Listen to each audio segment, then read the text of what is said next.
In primetime news this evening, a government minister blasts school administrators over uniform policies. Parliament pays tribute to the Queen.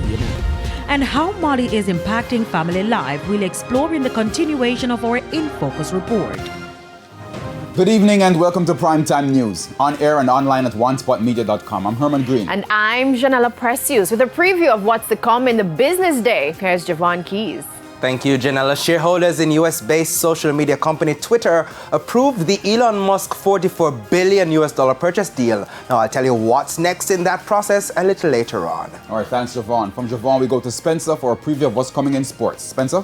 Thank you, Herman. Well, the Reggae Boys' new head coach will be unveiled on Friday. He's coming in from Iceland. We'll tell you more in the main package later. There's also sports commentary, E-Prime, and weather in this newscast. But before the break, the feedback question. Our question this evening: what are your views on the school uniform debate? You can share comments online, facebook.com/television Jamaica, and tweet us at televisionjam1.